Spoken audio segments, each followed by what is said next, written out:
Olá a todos, mais uma vez, sejam todos muito bem-vindos, né? Peço que você deixe seu like, seu nome, né? É importante aí também deixar a cidade da onde você está assistindo aí. Olha só, eu coloquei aí, né? Se alguém não viu, foi colocado no grupo e também está aí no YouTube, a síntese do curso, né, de apometria. E muitas pessoas me chamaram no privado, professor, isso aí é uma continuação da bioenergética, enfim, como que funciona, como que é, como que não é. Enfim, isso é exatamente o que está lá naquela síntese, tá? Mas, como tem algumas dúvidas, eu resolvi, né, colocar e trazer aqui para vocês hoje um pequeno contexto histórico e uma pequena introdução à apometria, tá? Para vocês conhecerem um pouco mais sobre isso. Só que por que que ela está aqui na bioenergética? Por que que eu estou trazendo isso dentro, né, da nossa playlist de bioenergética? Porque a bioenergética, ela é uma matéria que ela compõe uma estrutura importantíssima no desenvolvimento, né, da questão, como que eu vou falar para você aqui para não entrar, digamos, numa crença. Eu vou usar uma palavra aqui que fica de fácil entendimento, mas não confunde com crença, tá? A bioenergética, ela é fundamental para o desenvolvimento de processos psíquicos, tá? E esses processos psíquicos, ele está diretamente relacionado também a processos mediúnicos, tá? Dentro de uma questão mediúnica, acontece aí desdobramento, né? Que é toda a fundamentação da apometria, né? Está dentro da questão do desdobramento. Então, para que aconteça o desdobramento, é necessário ter, além de tudo, um transe envolvido. E você vai compreender que não é necessário ser médium para trabalhar com apometria. Não é isso. Não é necessário você ser de um centro espírita para trabalhar com apometria. Não é isso. Por isso que vamos separar a questão de crenças. Só que você sabe que você precisa conhecer muito, isso em qualquer terapia, você precisa conhecer muito, né, da parte fisiológica do organismo do ser humano. Eu acho que você concorda comigo, né? Se você vai fazer qualquer terapia, você tem que estudar a fisiologia. Você tem hoje condições, né? Quem tem um celular aí tem praticamente um universo, né, de conteúdo aí no seu bolso, na sua mão. Então, você tem fácil acesso hoje. Então, para que você trabalhe com terapia, você tem que conhecer muito sobre fisiologia, sobre, né, o cérebro, sobre como que ele reage a determinadas situações, sobre a questão orgânica que envolve uma doença física. Você tem que saber disso, não tem como. Mas você estudando isso não quer dizer que você é um cientista. Você me entendeu? Então, a apometria, você tem que conhecer de espiritualidade um monte, mas não quer dizer que você vai pertencer a um centro espírita, não é isso. Você tem que estudar sobre, tá? Então, não há necessidade de você ser médium para trabalhar com apometria. Embora todo mundo mas usar esse termo ele fica mais ou menos restrito a tal questão, né? Devido ao conceito a que ele está diretamente relacionado. Mas o que eu quero dizer é que, tá? Você tem que conhecer muito sobre como funciona a questão da espiritualidade para você utilizar o estudo da apometria ou utilizar aí, né, desta ferramenta. Tem que conhecer muito da questão do transe, tem que conhecer muito da questão da bioenergética, que ela é um preparo para você ter condições psíquicas e ter um desenvolvimento, né, um pouco elevado a nível sensorial, intuitivo, para você conseguir trabalhar com isso. E você vai ver que muitas pessoas, hoje o que é comum acontecer, você vai procurar aí, protocolo disso, protocolo daquilo, você vai encontrar frequências de vibração apométricas. Cara, não vai, que não existe isso aí. Isso aí enfim, não é assim que funciona, tá? E você vai entender quando você estudar mesmo na raiz dessas questões. Por isso que hoje em dia você vai estudar, você vai ver né, a, um processo, digamos assim, de ectoplasma acontecendo. Você não vai encontrar mais, por quê? Se está todo mundo, né, doutor nesses assuntos, todo mundo é conhecedor de todos esses assuntos, por que então que não acontece mais isso?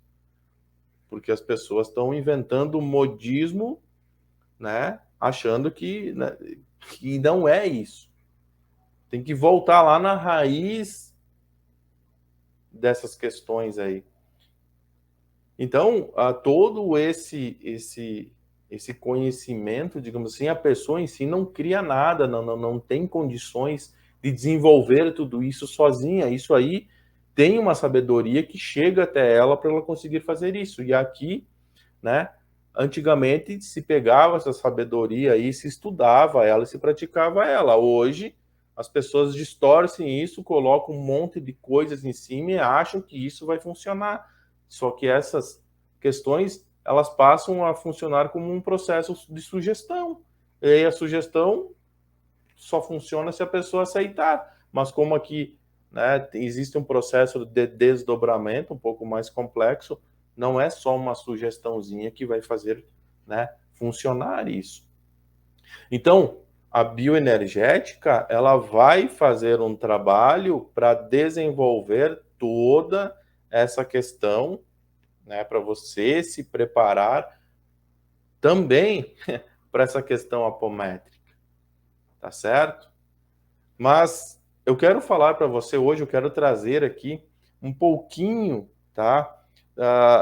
De uma introdução, de um contexto, um breve resumo mesmo do contexto histórico da apometria, tá certo? E um pouquinho de uma pequena introdução da apometria para ver se faz sentido para você, se o que você já, né, quem é conhecedor da apometria, se você já viu, já estudou isso, se isso, né, é comum para você ou tem alguma questão de novidade. Lembrando que a apometria, ela trabalha com toda a questão de frequência, de energia, aí trabalha com a questão dos 7 corpos energéticos, o que é cada um deles, e o desdobramento parte a partir de um destes corpos, assim como dentro da apometria a regressão tem um destes corpos que eles guardam a memória evolutiva do ser humano, por isso que existe inclusive a regressão que a gente faz na hipnose, na verdade a pessoa tem que estar em transe, por quê? Porque acontece através de um destes corpos energéticos que se dá o processo regressivo e lá que se encontram essas memórias, tá certo? E você já sabe que nós não temos no cérebro uma região chamada memória. A gente sabe que ela se constrói sempre que necessário. Então, é um processo um pouco mais delicado. Mas vamos lá entender, então, como que é, né, um pouquinho dessa introdução para você ver, né, que tudo isso, de alguma forma, a gente já vem falando há muito tempo sobre isso. Tá? Mas então deixe seu like aí, se inscreva no canal se não é inscrito. Quem aí assiste isso que não está nos nossos grupos do WhatsApp, pede aí, ó, quero entrar no grupo, a gente vai passar um link, né, para você acessar também o grupo do WhatsApp. Então, sem mais delongas aí, né, sejam todos muito bem-vindos, quem chegou depois, né, e se já deu like, vamos então aí ao nosso assunto de hoje. Então, vamos falar sobre o farmacêutico e bioquímico Luiz Rodrigues, radicado no Rio de Janeiro, mas natural de Porto Rico. Foi a primeira pessoa que oficialmente no Brasil experimentou, né, o desdobramento facilitado por um operador encarnado. Destaca-se que o bioquímico não era espírita. A técnica de Luiz Rodrigues foi nomeada hipnometria. Nela, aplicavam-se pulsos magnéticos concentrados no corpo astral do indivíduo, ao passo que se sugestionava o afastamento. Diante de tais procedimentos, os resultados foram extremamente exitosos. No ano de 1963, em Buenos Aires, a técnica foi apresentada no quarto Congresso Espírita Pan-Americano. Já em 1965, durante uma palestra no Hospital Espírita de Porto Alegre, as bases da hipnometria foram novamente trazidas à tona.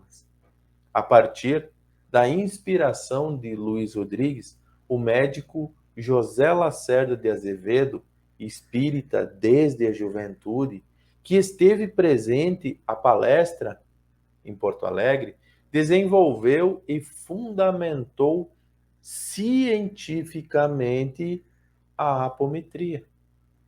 E ainda hoje, pelo fato de muitas pessoas encararem o tratamento apométrico como uma espécie de magia, pouco sobre ele, né, se difunde.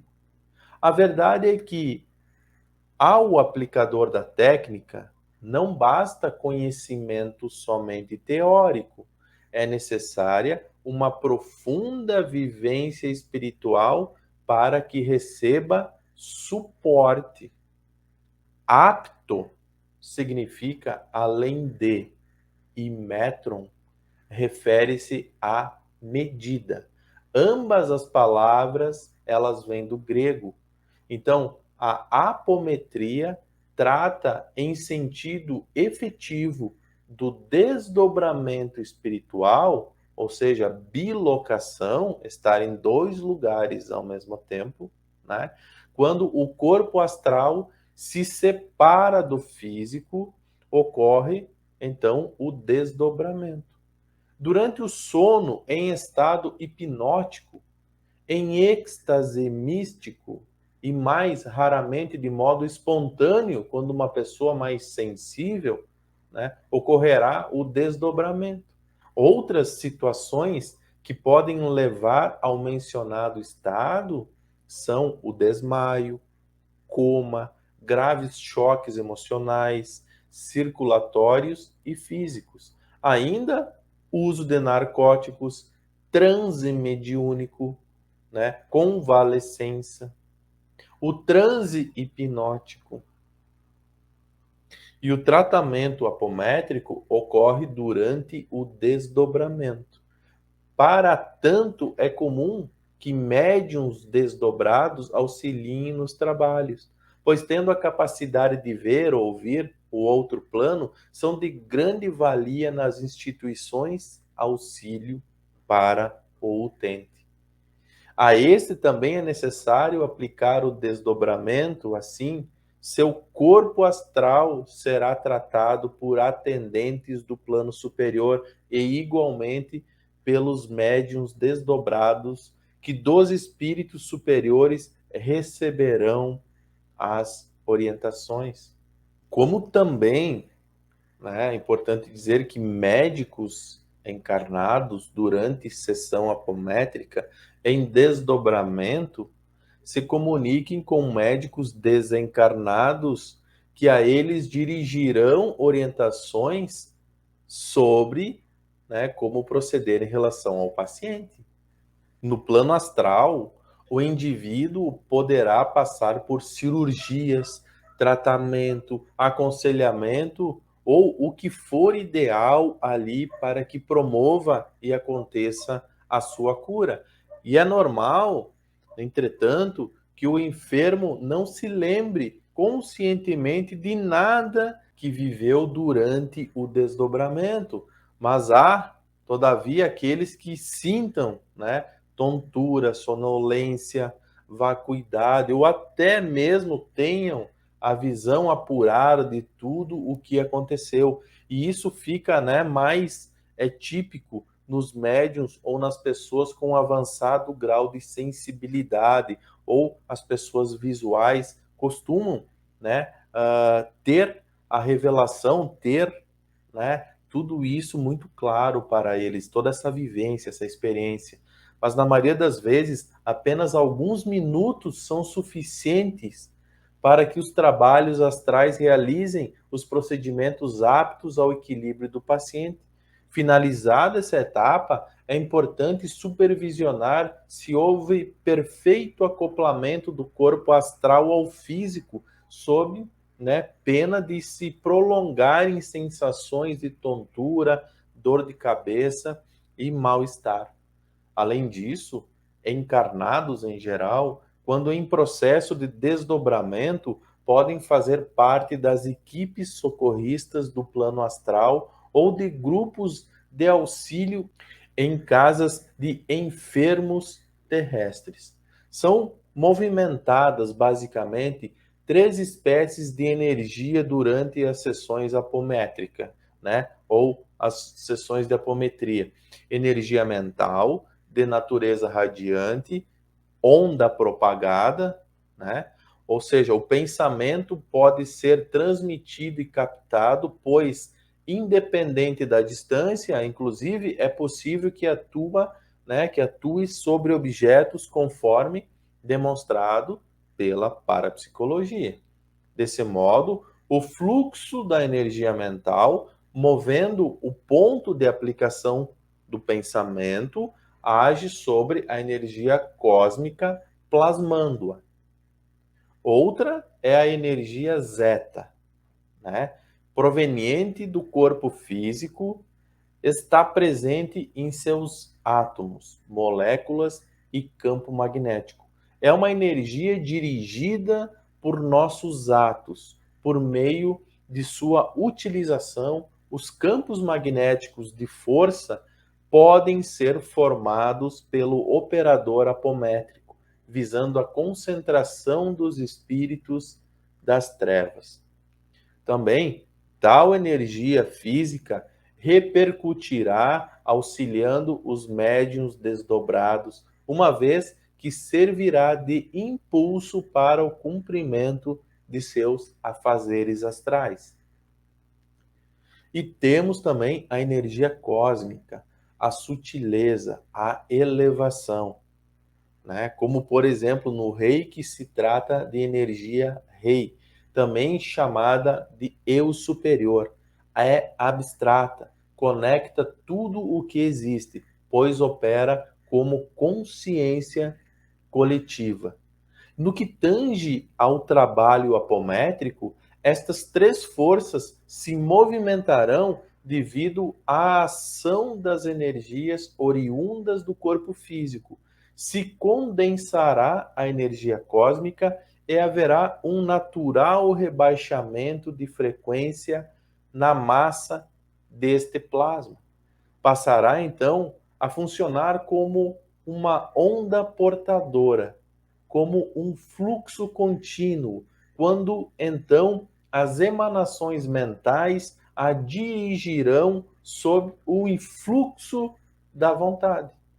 E a apometria trabalha ainda com conceitos da física como o acoplamento e também a ressonância. No acoplamento, ocorre a ligação entre sistemas, sejam eles elétricos, ópticos, mecânicos, e a consequente transferência de energia entre eles. Já a nível espiritual, o acoplamento se dá entre espírito e médium. O médium transmite energias ao espírito que pretende se comunicar. Para tanto, é preciso que a frequência vibratória de um esteja próxima da do outro. A variação da frequência do encarnado pode ser feita por meio das projeções de ondas mentais na forma de impulsos cadenciados. A ressonância, a nível espiritual, ocorre quando a energia mental do emissor seja encarnado ou desencarnado, é captada pela energia mental do receptor, igualmente, seja ele encarnado ou desencarnado. A vibração absorvida é apta para influenciar o comportamento do receptor. Vamos ver aqui mais ou menos um descritivo de como age, né, o operador aí da apometria. O operador encarnado atrai energias cósmicas. Vamos chamar aqui de K. Manipula-as, isto é, aglutina e condensa, e misturando-as às energias vitais de seu próprio corpo, vamos chamar aqui de Z, transforma as frequências vibratórias delas em uma massa magnética de energias assimilativas pela baixa frequência dos espíritos enfermos. Finalmente, projeta essa massa sobre os necessitados do plano astral, aliviando-lhes as dores ou mesmo promovendo aí a cura. Então, reunir, transformar e lançar as energias do cosmos na direção dos enfermos astrais consiste elementarmente uma tarefa de amor. Quando imbuído da profunda vontade de servir ao próximo, a capacidade com o treino mental necessário, é possível manipular tais energias para os objetos pretendidos. Uma sugestão é que o terapeuta mentalize as energias, a princípio espalhadas pelo espaço, se condensando à maneira de bolas de algodão diante de si. Em seguida, sinta-as, né, e manipule-as livremente. Por fim, envolva os enfermos astrais com elas, ainda que eles sejam invisíveis aos olhos físicos. A melhora dos desencarnados, quando favorecidos pela atitude que eu acabei de falar aqui, é imensa. No entanto, dirigida aos encarnados, a eficácia cai drasticamente. Isso acontece pelo fato de a matéria densa interpor obstáculos à circulação e resultando as emanações.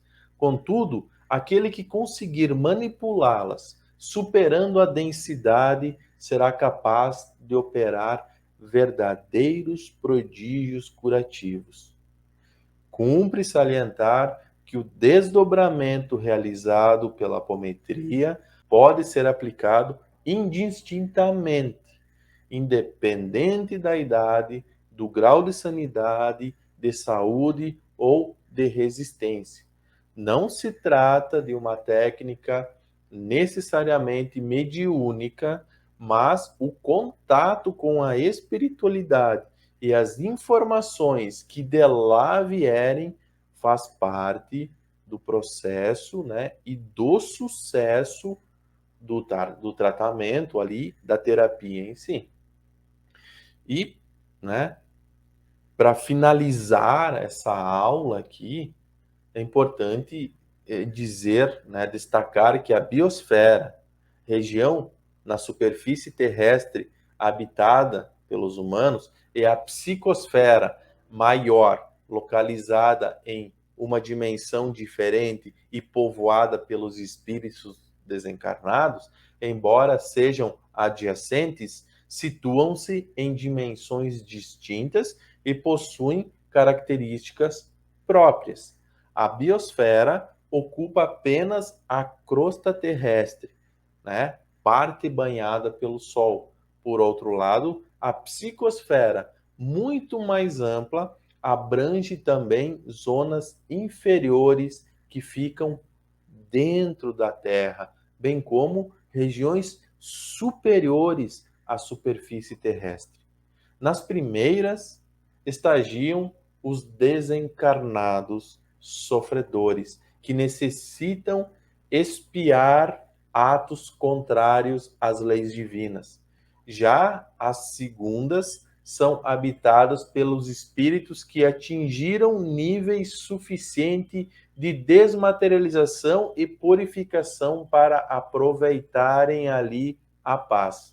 As zonas da psicosfera são assim classificadas: zona superior, ou seja, astral superior ou céus, zona intermediária, e aí umbral ou purgatório, zonas inferiores, inferno ou trevas. Embora na literatura sobre esse assunto, muitas vezes sejam chamados de espíritos trevosos das trevas, né?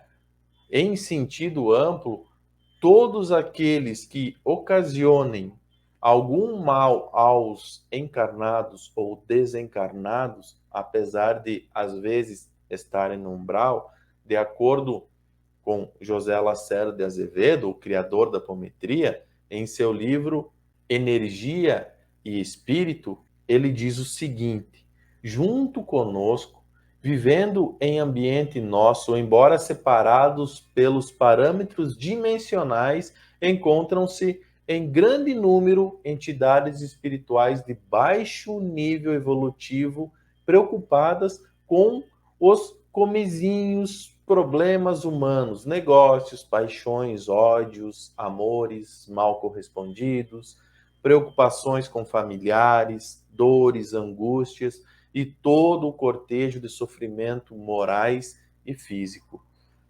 tais qual os homens mortais. A maioria vive ainda na erraticidade, isto é, sem finalidade útil, perambulando ao léu. Outros nem se deram conta de que estão ali desencarnados. A ação do pensamento perturbado desses milhares de espíritos dá como resultante uma nota tônica definida, um padrão vibratório característico que nada mais é do que o somatório de todas essas emissões de frequências desencontradas, sintônicas ou antagônicas, fruto dos pensamentos e interesses dos encarnados e dos desencarnados. Por estarem matizados pelas emoções de cada um deles, tem força viva, pois é o sentimento que dá matriz emocional aos nossos atos, tornando-os mais ou menos ativos e perigosos para os homens. Então, diante disso, fica claro, né? É o padrão vibratório de cada indivíduo que atrai ou repele espíritos superiores ou inferiores. A elevação vibracional tem como principal auxiliar a prece, melhor escudo contra energias deletéricas. Espero que você tenha compreendido. Essa é uma pequena introdução, né, à apometria. Obrigado e até a nossa próxima aula.